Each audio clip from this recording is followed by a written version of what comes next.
What do we have next, please? So please, our keynote speaker for tonight is the Chief of Staff. She is our keynote speaker for tonight.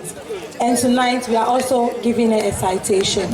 And so if we have a rep here. Rather unfortunately, Taje Kasamwaje, America, is a Babambo godfather na Alhaji Jama Taba Maya Tabi. Domin zai sai kan madadinta ya karbi mata kalmar yabon da aka bayar.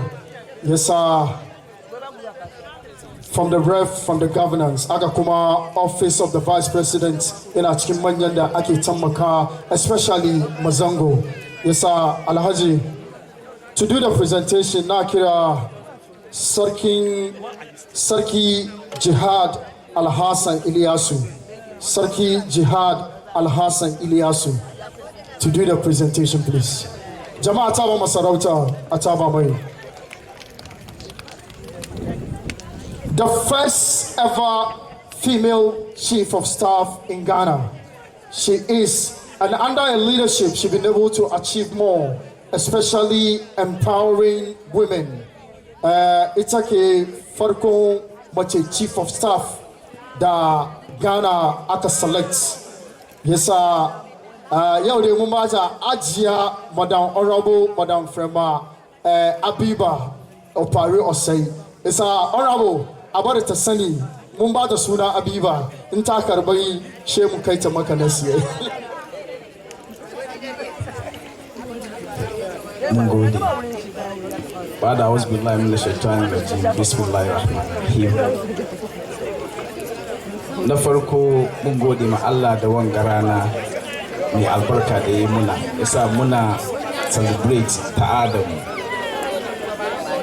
Na biyu kuma kamar yadda ka faɗi da farko gode ma Papa Angola Annabi Muhammad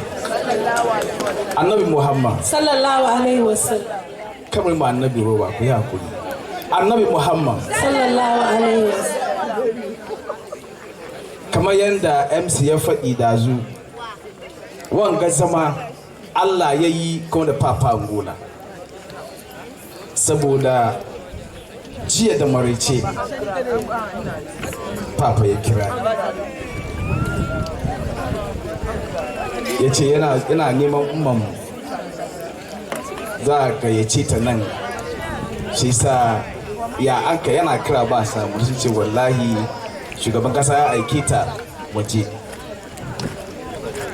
sai na send mata message na ce kamar ga invitation na ga kawo miki nan a shi yau ne kuma ke baki.